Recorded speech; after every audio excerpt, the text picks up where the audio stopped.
চোখ তার এমন অনাকাঙ্ক্ষিত কিছু দেখলো যা তার জীবনের মোড়টাই পরিবর্তন করে দিল। দু চোখ আপনা আপনি বন্ধ করলো, নিচু মনে বিড়বিড় করলো, এত কাছে থেকেও তোকে ছুঁতে আমার ছিল হাজারো দ্বিধাবোধ, আর সে তুই অন্যের কাঁধে হাত রাখিস।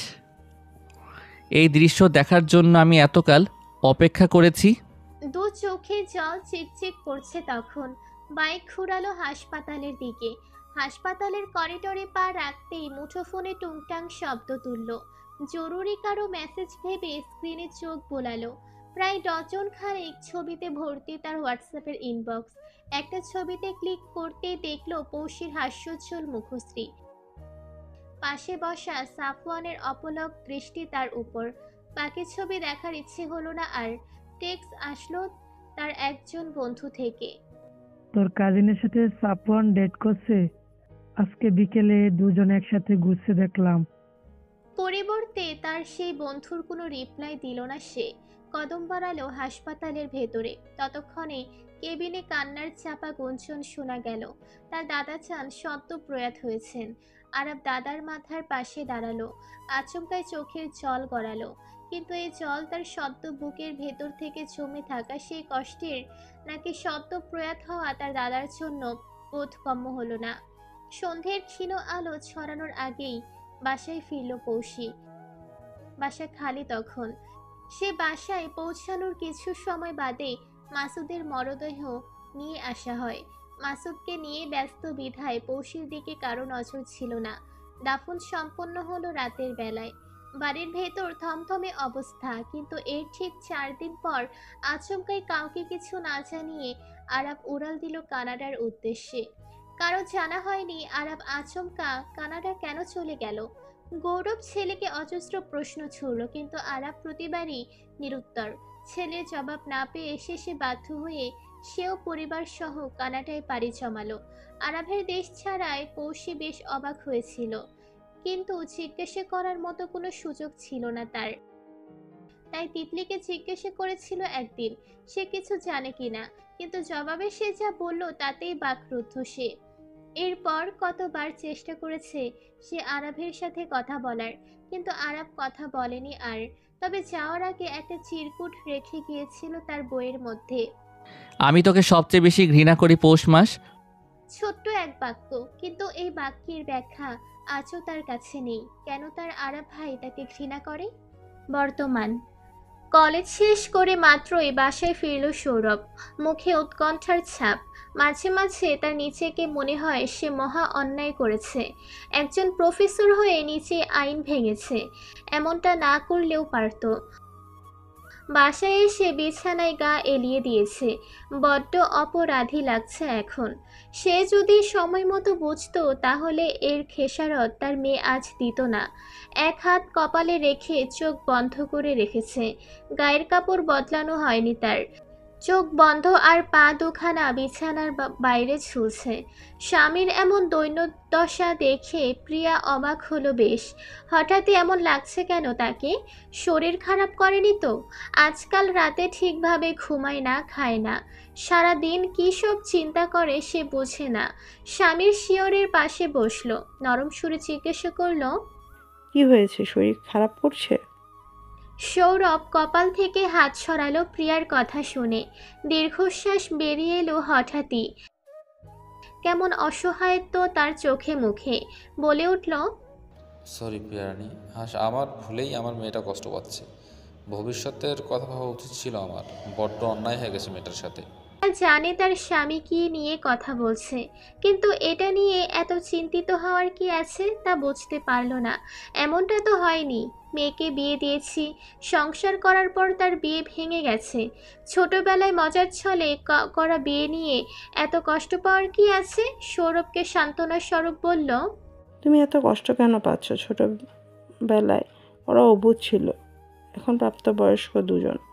তাদের পছন্দ অপছন্দকে আমাদের সম্মান ও গ্রহণ করা উচিত।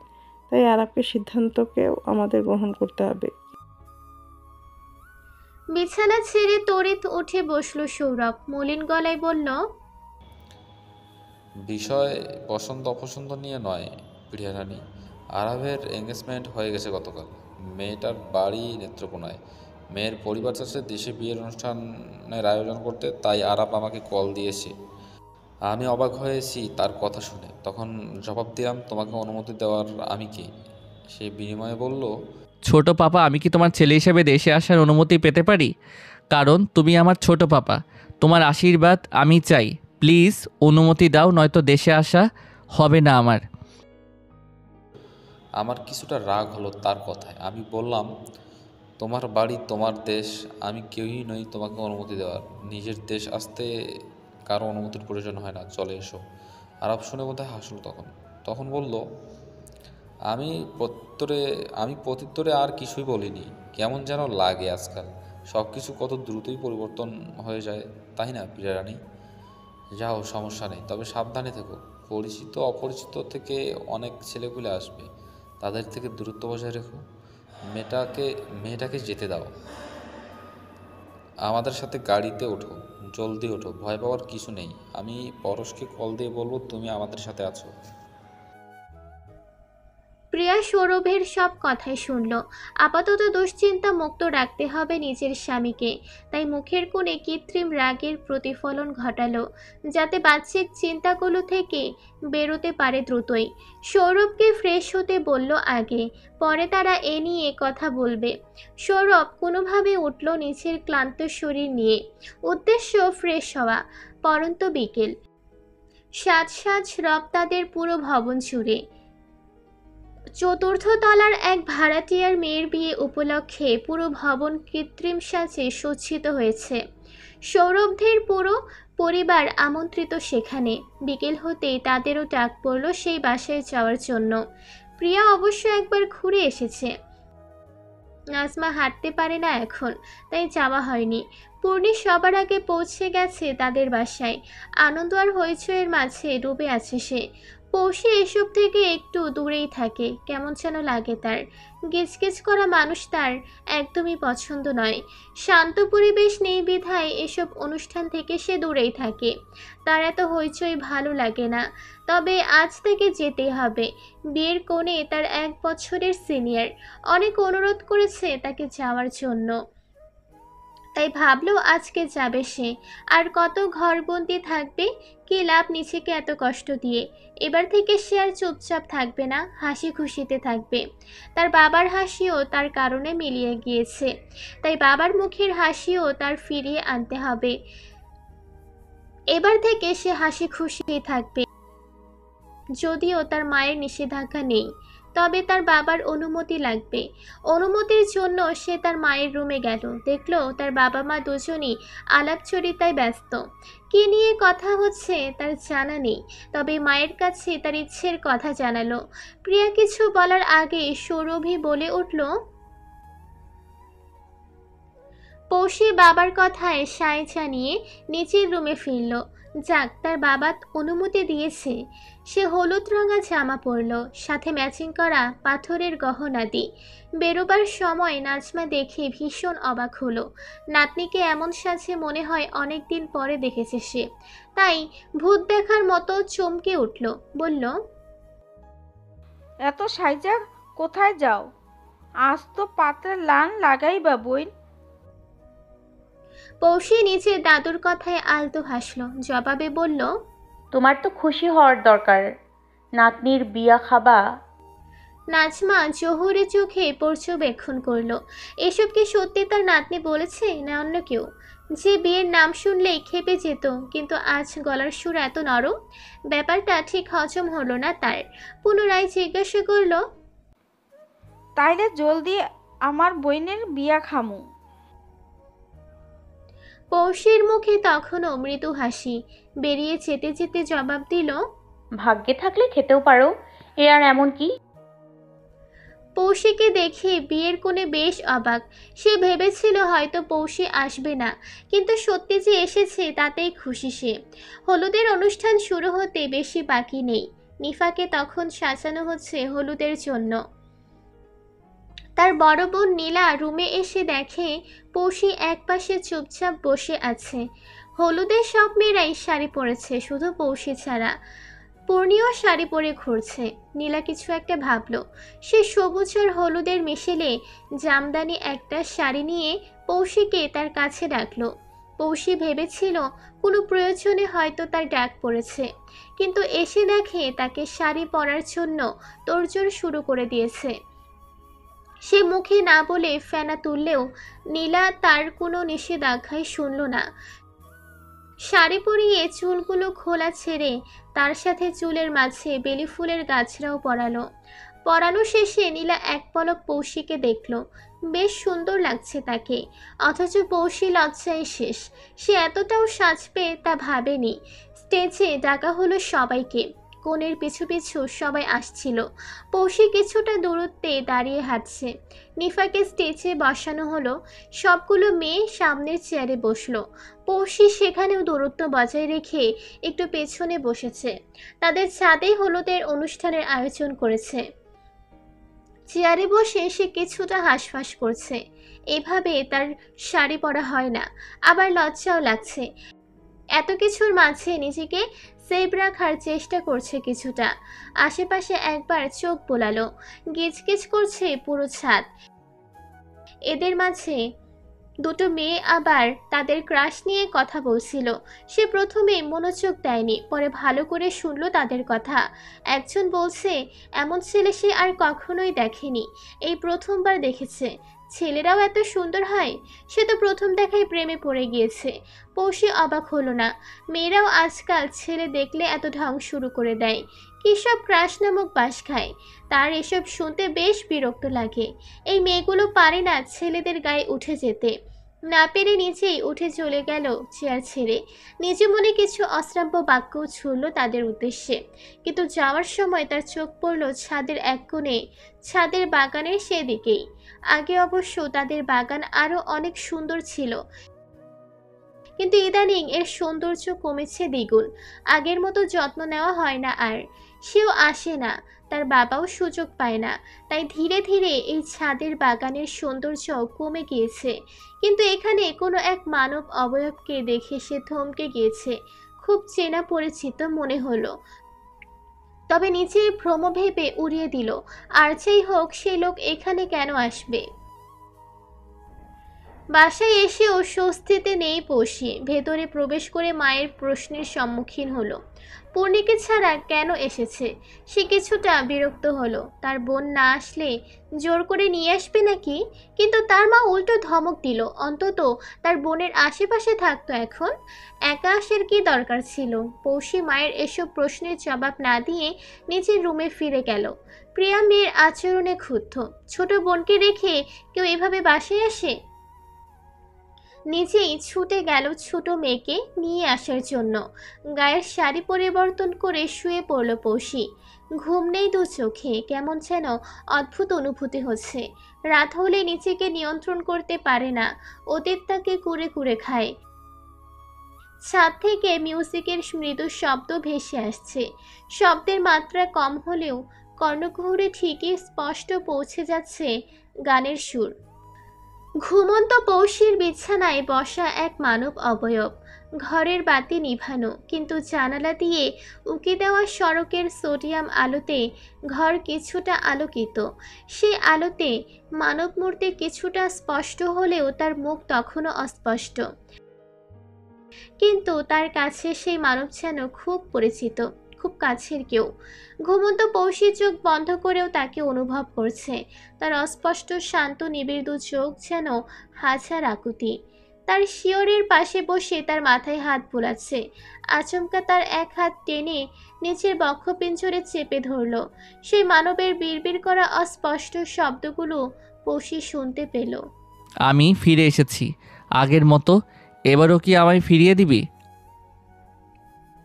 উচ্ছ্বাসিত হলো পৌশির তনুমন। ইচ্ছে করলো সেও ছুঁয়ে দিক তাকে। বলতে চাইল, প্লিজ যাবেন না, এভাবে পাশে থাকুন।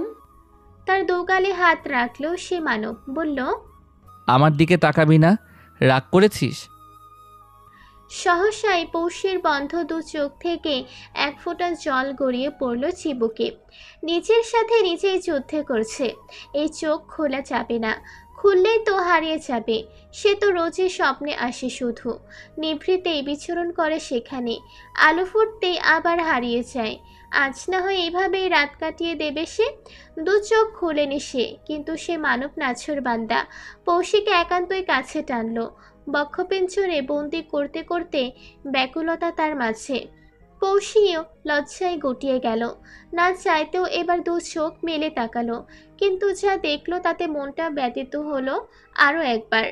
সে বিছানায় কাত হয়ে শুয়ে আছে, রুম জুড়ে খুটখুটে অন্ধকার, বিছানা খালি পড়ে আছে, নেই সেই অবয়ব মানব। শুধু স্বপ্নতে এইভাবে আসে সে, স্বপ্নে তাকে কাছে টেনে নেয়, বলে না বলা কত কথা। সে শুনে আর লজ্জায় নিজেকে গুটিয়ে নেয়। রাত তার এইভাবেই কাটে বেশিরভাগ, হয় নির্ঘুম, না হয় তার স্বপ্নতে বিচরণ করে। আজ বাকি রাত আর ঘুম হয়নি। ভোরের দিকে নামাজ পড়ে আবার শুয়ে পড়ল। কখন তো চোখের রাজ্যে ঘুম নামলো সে টেরই পায়নি। ঘুম ভাঙল সকাল 11টায়, তাও পূর্ণের চেঁচামেচিতে। বিয়ের অনুষ্ঠান কনভেনশন হলে কবে? তাই হলে যেতে হবে সবাইকে। বোনকে তাড়া দিল, আপু জলদি উঠো, রেডি হতে হবে। পৌষে নিভু নিভু চোখে তাকালো, দু চোখে এখনো ঘুমের রেশ রয়ে গেছে, মুখে হাই উঠেছে বারবার। পূর্ণে বোনের কাছে বিরক্ত হলো, কিছুটা ধমক দিয়ে বলল, জলদি উঠো, 12টার মধ্যে হলে উপস্থিত হতে বলেছে। পৌষি ভ্রু কুচকে আছে, বোনের দিকে কঠিন কিছু বাক্য ছুড়ল। যা তো, বিরক্ত করিস না। তুই এমন কেন আপু? তোর মধ্যে কোনো সামাজিকতাই নেই। একজন মানুষ এত করে তোকে যেতে বলছে, অথচ তুই নিজের মতোই পড়ে আছিস। কাল রাতেও কাউকে কিছু না বলে চলে এলি। সবাই তোকে খুঁজতে গিয়ে দেখলো তুই নাই, পরে জানতে পারলো বাসায় চলে এসেছিস। এখন বিয়েতে যাওয়ারও তাড়া নাই। তুই আসলে জানি কেমন। বোনকে পাল্টা কিছু তীর্যক বাক্য ছুঁড়ে পূর্ণে দুপদাপ পায়ে ফেলে রুমের বাইরে চলে গেল। পশি চুপচাপ বোনের যাওয়া দেখলো। তার বোন তাকে কথায় কথায় ধমক দেয়, সে অবাক হয় না। আসলে সে কেমন অদ্ভুত রে, তার মধ্যে আজব প্রাণী বাস করে। তার বোনের কথা সত্যি, সে আসলে সামাজিকতার রক্ষা বোঝে না, কিন্তু এমন কেন সে? শেষে বোনের কথায় নিজের আলস্যের খোলস ছেড়ে বিছানা ছেড়ে নামলো। ফ্রেশ হলো খুব দ্রুত, হালকা কিছু খাবার খেতে হবে, নয়তো খিদের ছুটে তার পেটে তাণ্ডব মৃত্যু হবে। একেবারে তৈরি হয়ে রুম থেকে বের হলো। খাওয়ার টেবিলে নাস্তা রাখাই ছিল, রুটি ছিল আর সবজি, সাথে কিছু ফলও, আরেক প্লেটে স্যান্ডউইচ। সে কিছুটা দ্বিধান্বিত, এত নাস্তা কেন আজ টেবিলে, রুটিও আবার স্যান্ডউইচ? তবে এত ভেবে তার কী লাভ, সে খাওয়াই মনোযোগ দিল। রুটি ছেড়ে এক পিস স্যান্ডউইচ নিল, 2 গ্লাস পানি খেলো সাথে। তার দাদু বসার ঘরেই ছিল, সে তাকে খেয়াল না করলেও নাজমা ঠিকই খেয়াল করলো। দূরত্বর সামনে করিডোর শুধু, সেখান থেকে নাজমার কিছু বাক্য ভেসে এলো। বিয়েতে যাও তাইলে। পৌষি খাওয়ার মাঝে জবাব দিল, যাও, সাবধানে, তাড়াতাড়ি ফিরে আইসো কিন্তু। তাড়াতাড়ি ফিরতে হবে কেন? আইলেই দেখবা। পৌষি চুপচাপ খেয়ে উঠল। পূর্ণি আগেই বের হয়ে গিয়েছে, তাই দ্রুত বোনকে ধরার জন্য বের হলো। কিন্তু করিডোর পার হতে গিয়ে সে বসার ঘরে কিছু একটা দেখেছে। তার দাদুর পাশে কেউ একজন বসেছিল। তার দৃষ্টি 1 সেকেন্ড থেকেও কম সময়ের মধ্যে তাকে দেখেছে। এটা কি ভ্রম ছিল নাকি সত্যি?